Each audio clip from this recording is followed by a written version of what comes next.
بسم الله الرحمن الرحيم إنما يعمر مساجد الله من آمن بالله واليوم الآخر وأقام الصلاة وآتى الزكاة ولم يخش إلا الله فعسى أولئك أن يكونوا من المهتدين۔ معزز حاضرین، ہر قسم کی حمد و ثنا، بڑائی و کبریائی اللہ وحدہ لا شریک کے لیے لائق و زیبا ہے۔ بعدہ بے شمار درود و سلام نازل ہو تمام انبیاء کرام پر، خصوصاً ہمارے آخری نبی جناب محمد الرسول اللہ صلی اللہ علیہ وآلہ وسلم پر۔ محترم بزرگوں اور دوستوں، نوجوان ساتھیوں، پیارے بچوں، پردہ نشیں پیاری مائیں اور بہنیں، پوری دنیا میں اگر کسی بلڈنگ، کسی عمارت کو کوئی مقام اور مرتبہ حاصل ہے تو صرف ایک ہی بلڈنگ اور ایک ہی عمارت ہے، اور وہ ہے مسجد۔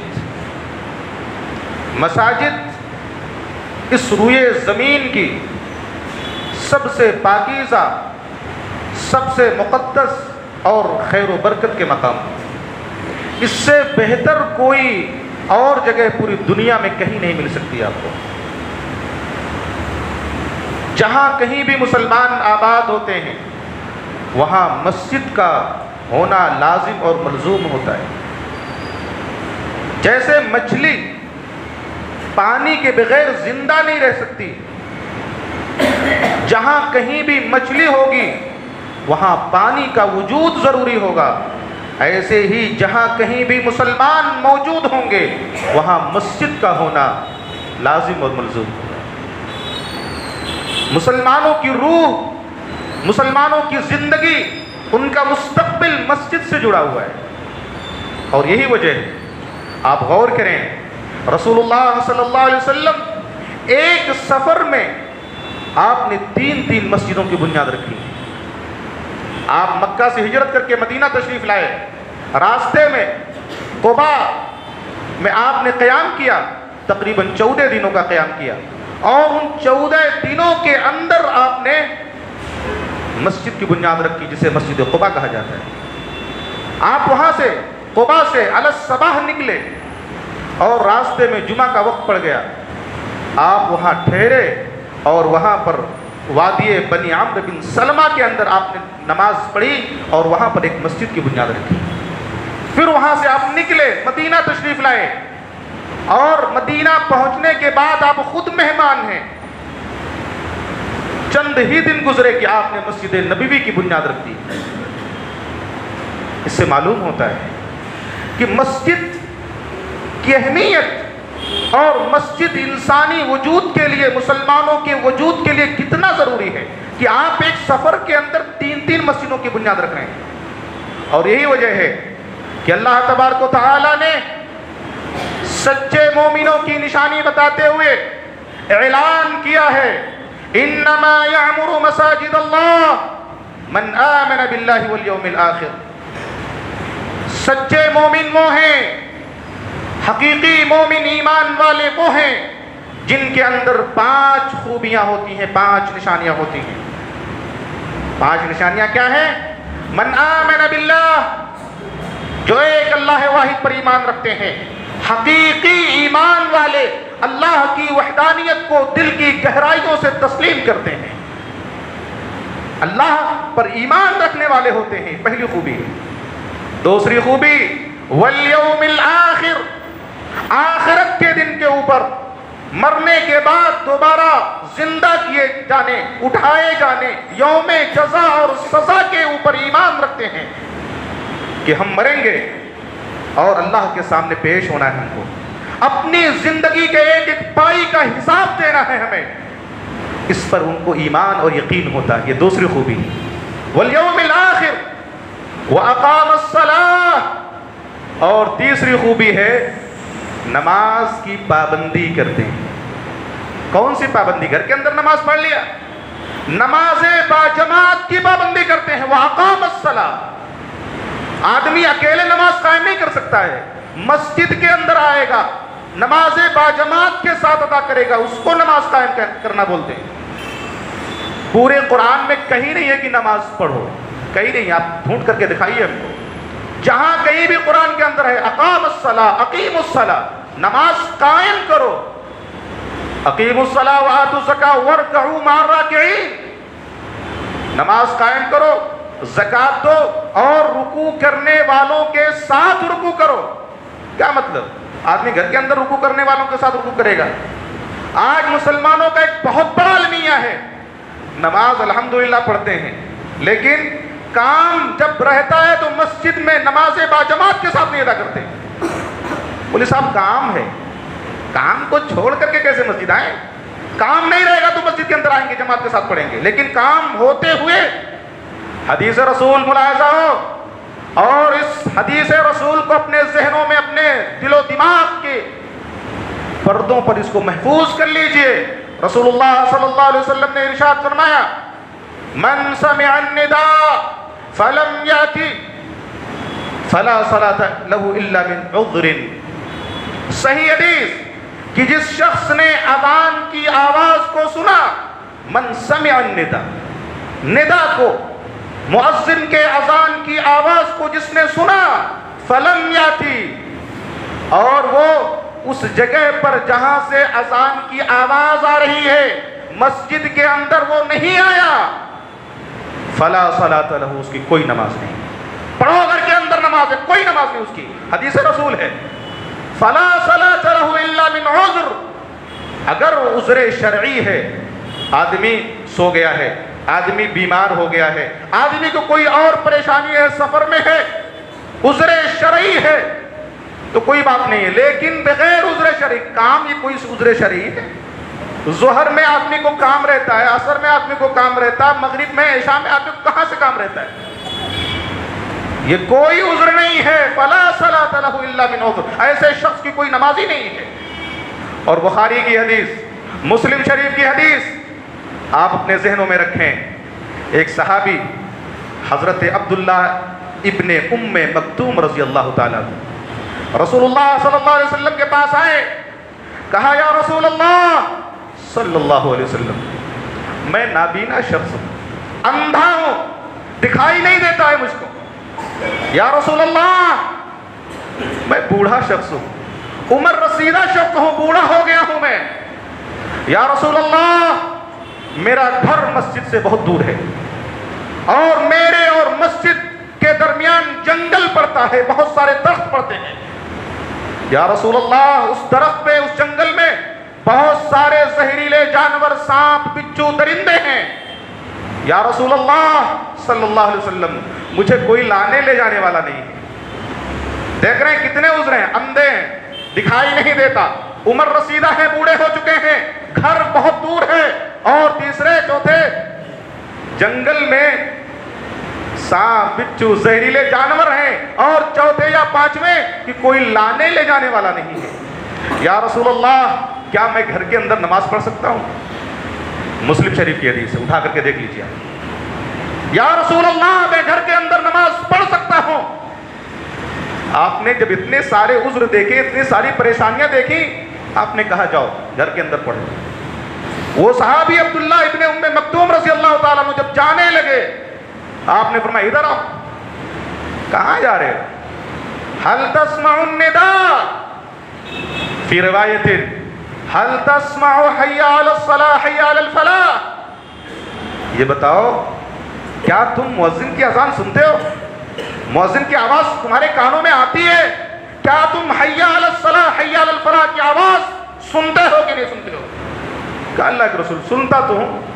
بلال رضی اللہ تعالیٰ عنہ جب اذان دیتے آواز آتی ہے کانوں کے اندر۔ رسول اللہ صلی اللہ علیہ وسلم نے ارشاد فرمایا فلا اجد لک رخصہ، جب اذان کی آواز تمہارے کانوں تک پہنچتی ہے تو پھر میرے پاس تمہارے لیے کوئی رخصت نہیں، کوئی عذر ہی نہیں ہے۔ دیکھ رہے ہیں مسلم شریف کی حدیث ہے، اذان کی آواز سننے کے باوجود اتنی ساری تمہارے پاس پریشانیاں، تم اندھے ہو، تم بوڑھے ہو، تمہارا گھر مسجد سے بہت دور ہے، راستے میں جنگل پڑتا ہے، زہریلے جانور ہیں، تمہیں کوئی لانے لے جانے والا نہیں ہے، لیکن اذان کی آواز تمہارے کان میں پہنچ رہی ہے نا، تو پھر فلا اجد لک رخصت، کوئی رخصت نہیں ہے تمہارے لیے۔ آج آدمی کام کا بہانہ کر کے، سب کام ہے، مارکیٹ جانا ہے، فولڈنگ کرنا، یہ کرنا وہ کرنا، فلا صلاۃ لہ، ایسے شخص کی کوئی نماز نہیں ہے۔ اور ایسے ہی لوگوں کے تعلق سے رسول اللہ صلی اللہ علیہ وسلم کا ارشاد عالی ہے کہ میرا دل چاہتا ہے کہ میں لکڑیاں اکٹھا کرنے والوں کو حکم دوں کہ وہ لکڑیاں اکٹھا کریں، میرا دل چاہتا ہے کہ میں لوگوں کو اذان کے لیے حکم دوں کہ وہ اذان کہیں، اور پھر میں اپنے مصلی کے اوپر کسی دوسرے شخص کو کھڑا کروں اور پھر میں نکلوں۔ اور وہ لوگ جو نماز باجماعت سے کوتاہی کرتے ہیں، غفلت کے شکار ہیں، ایسے لوگوں کو ان کے گھروں سمیت آگ لگا دو، ایسے لوگوں کو ان کے گھروں سمیت آگ لگا دو۔ ذرا سوچئے، آگ کیا کام کرتی ہے؟ گھر کو بھی جلا کے رکھ دے گی، جو آدمی گھر کے اندر ہوگا اس کو بھی جلا کر کے رکھ دے گی۔ نماز باجماعت آدمی کے تنہا نماز پڑھنے سے 20 گنا، بعض روایت میں 27 گنا زیادہ افضل ہے۔ آپ جماعت کے ساتھ نماز پڑھیں گے، آپ کو 27 گنا زیادہ ثواب ملے گا۔ اور ایک حدیث کے اندر بخاری کی ہے، رسول اللہ صلی اللہ علیہ وسلم نے ارشاد فرمایا، جو شخص اچھی طرح سے وضو کر کے اپنے گھر سے نکلتا ہے اور اس کا ارادہ، اس کی نیت صرف مسجد میں نماز باجماعت کے ساتھ ادا کرنی ہے، تو اللہ تبارک و تعالیٰ اس کے ایک ایک قدم کے اوپر، ایک قدم کے اوپر اس کے ایک گناہ کو مٹا دیتا ہے، اور دوسرے قدم کے اوپر اس کا ایک درجہ کو بلند کر دیتا ہے۔ اور وہ آدمی جب مسجد میں پہنچتا ہے اور نماز کے انتظار میں بیٹھا رہتا ہے، کھڑا رہتا ہے، تو وہ جب تک وہ کھڑا رہتا ہے، بیٹھا رہتا ہے، وہ نمازی کی حالت میں رہتا ہے۔ اور آگے حدیث رسول میں آپ نے ارشاد فرمایا کہ جب نماز پڑھ کر کے آدمی اپنی اسی جگہ پر بیٹھا رہتا ہے، جب تک بیٹھا رہتا ہے، فرشتے اس کے لیے دعائیں کرتے ہیں، اللہ کے مقرب فرشتے اس کے لیے دعائیں کرتے ہیں۔ کیا دعائیں کرتے ہیں؟ اللہم اغفر لہ، اللہم ارحمہ، اللہم تب علیہ، یہ دعائیں کرتے ہیں، فرشتے دعائیں کرتے ہیں، اے اللہ اس بندے کے اوپر رحم فرما، اے اللہ اس بندے کی بخشش اور مغفرت فرما، اے اللہ اس کی توبہ کو قبول فرما۔ لے اللہ کون کرتا ہے؟ فرشتے دعائیں کر رہے ہیں۔ ہماری دعائیں قبول ہو نہ ہو، لیکن فرشتوں کی دعائیں رد نہیں ہوتی ہیں، یاد رکھیں۔ اور آدمی کو یہ اعزاز کب حاصل ہوگا؟ جب مسجد کے اندر نماز باجماعت ادا کرے گا، تب حاصل ہوگا۔ وَأَقَامَ الصَّلَاةَ، تیسری خوبی کہ سچے مومن کی نشانی یہ ہے کہ وہ نماز باجماعت مسجد کے اندر آ کر کے ادا کرتے ہیں۔ وَآتَ الزَّكَاةَ، زکوٰۃ ادا کرتے ہیں۔ اللہ، آج کتنے لوگ ہیں جو زکوٰۃ ادا کرتے ہیں؟ ایک تو صحیح طریقے سے زکوٰۃ ادا ہی نہیں ہوتی، مسلمانوں کا ایک بڑا طبقہ زکوٰۃ نکالتا ہی نہیں ہے، اور دوسرے جو لوگ آدھے پونے فیصد زکوٰۃ نکالتے ہیں، نہ جانے کہاں خرچ کرتے ہیں، سمجھ میں نہیں آتا ہے۔ سماج پچھلے 20 سالوں سے 50 سالوں سے ویسی ہی اسی حالت پہ کھڑا ہے، زکوٰتیں کہاں نکل جاتی ہیں، کہاں خرچ ہوتی ہیں، سمجھ سے باہر ہے۔ جو پریشان 20 سال پہلے پریشان تھا، آج بھی پریشان ہے۔ اللہ نے، اس کے رسول نے جو سسٹم دیا تھا، سماج میں کوئی پریشان حال نہ رہے، کوئی غریب نہ رہے، نام تک زکوٰۃ نکال رہے ہیں، زکوٰۃ ادا کر رہے ہیں۔ سماج کیوں بچڑا ہوا ہے؟ غربت کا شکار کیوں ہے؟ زکوٰۃ کہاں جا رہی ہے؟ وَآتَ الزَّكَاةَ، زکوٰۃ ادا کرنے خوبی ہے زکوٰۃ ادا کرنے والوں کی۔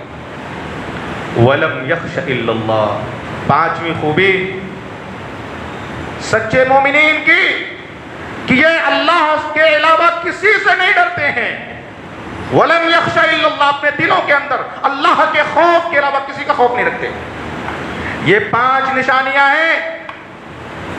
جو لوگ مسجد کی تعمیر کرتے ہیں، جو لوگ مسجد کی توسیع کرتے ہیں، جو لوگ اللہ پر ایمان رکھتے ہیں، آخرت پر ایمان رکھتے ہیں، نماز قائم کرتے ہیں، زکوٰۃ دیتے ہیں، اور اپنے دلوں کے اندر اللہ کے خوف کے علاوہ کسی کا خوف نہیں رکھتے۔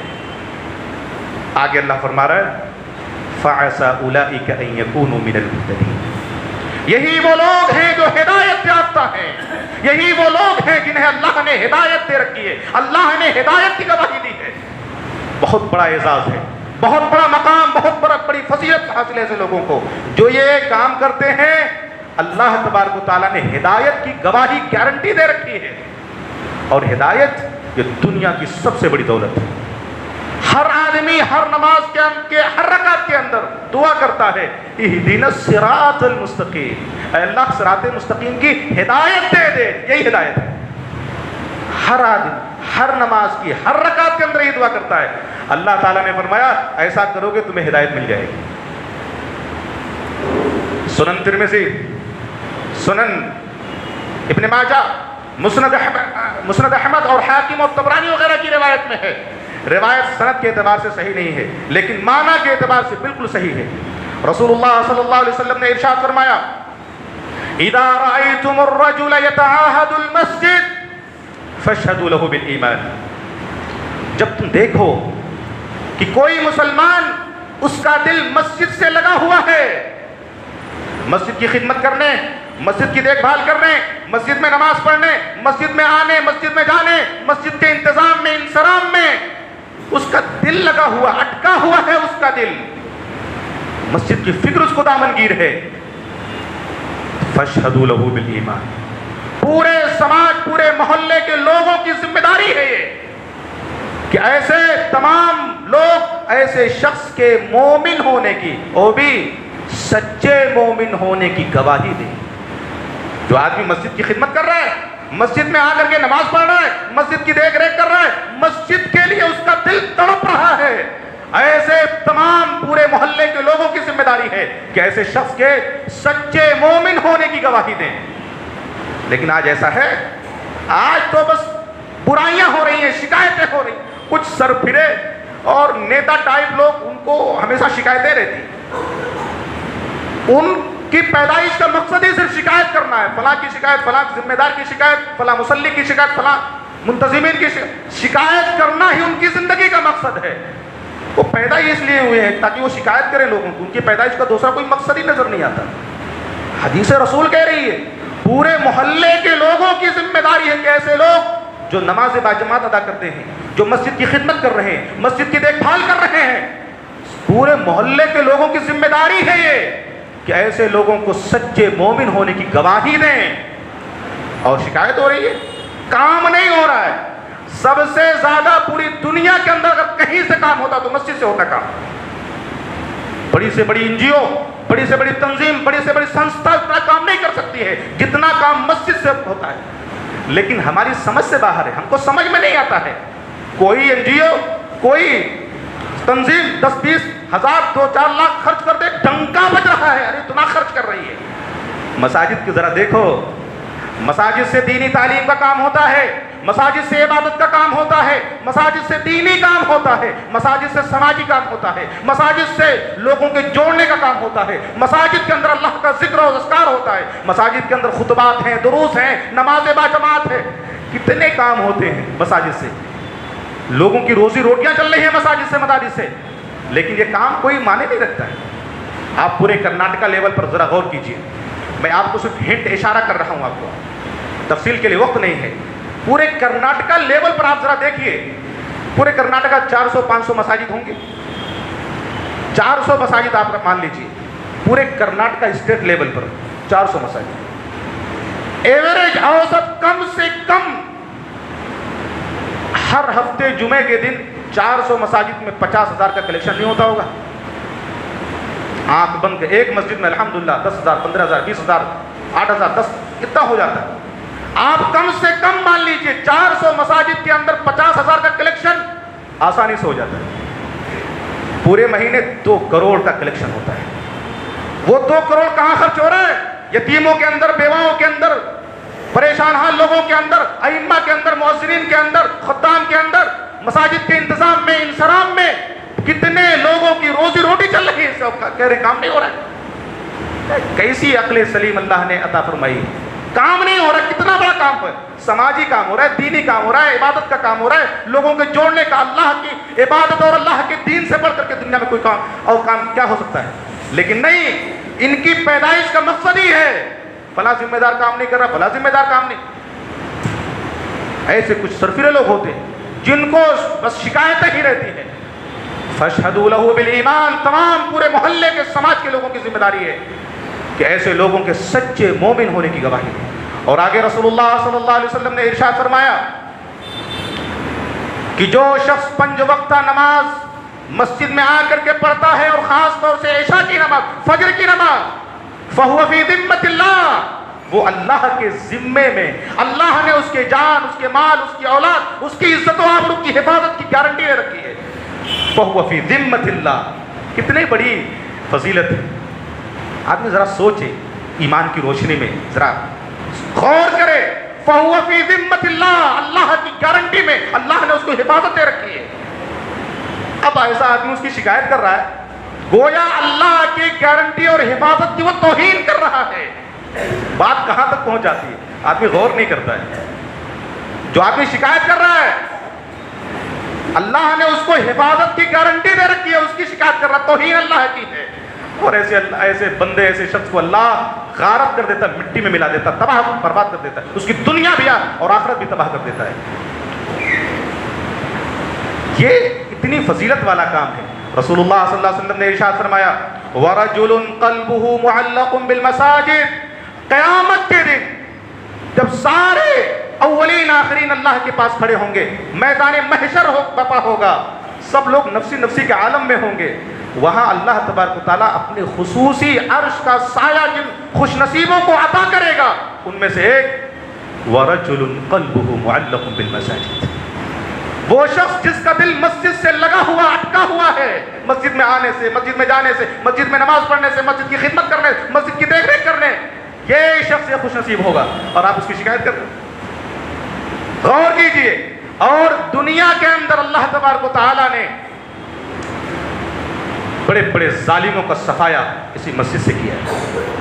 اللہ تبارک و تعالیٰ نے ارشاد فرمایا وَلَوْلَا دَفْعُ اللَّهِ النَّاسَ بَعْضَهُم بِبَعْضٍ لَهُدِّمَتْ صَوَامِعُ وَبِيَعٌ وَصَلَوَاتٌ وَمَسَاجِدُ۔ آج پوری دنیا کے ماحول پر نظر رکھیں، خاص طور سے ہندوستان کے ماحول پر آپ نظر رکھیں، کیا حالت بنی ہوئی ہے مسلمانوں کی۔ مسلمان ڈرے ہوئے، سہمے ہوئے ہیں، طرح طرح کے قانون بل پاس ہو رہے ہیں۔ اللہ نے فرمایا وَلَوْلَا دَفْعُ اللَّهِ النَّاسَ بَعْضَهُم بِبَعْضٍ لَهُدِّمَتْ صَوَامِعُ، وہ ظالم اللہ کی مسجدوں کو، اللہ کے گھروں کو، عبادت گاہوں کو ڈھانا چاہتا ہے، اس کا ارادہ، اس کی منشا ہے کہ ہمارے ملک میں کوئی عبادت خانہ موجود نہ رہے، ہم ایسی تمام عبادت خانوں کو جو ہے بلڈوز کر دیں گے، گرا دیں گے۔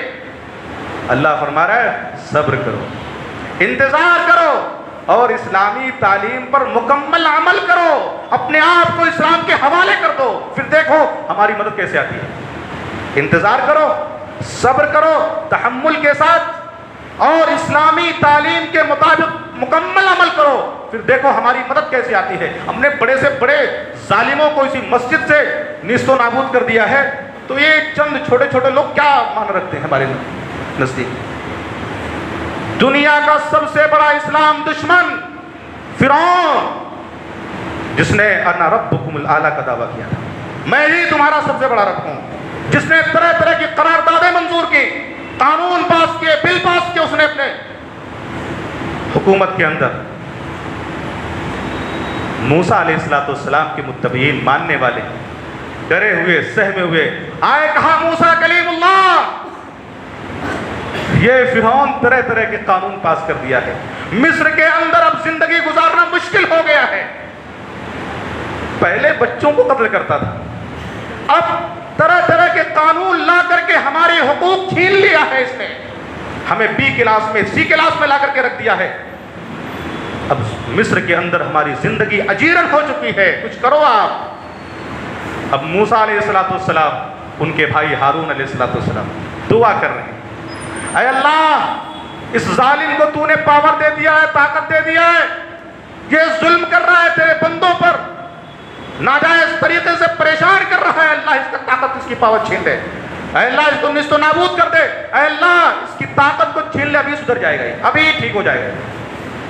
اللہ نے فرمایا، جب دونوں بھائیوں نے دعا کیا، موسیٰ اور ہارون علیہ السلام نے، سورہ یونس کی آیت کریمہ ہے، قال قد اجیبت دعوتکما فاستقیما ولا تتبعان سبیل الذین لا یعلمون.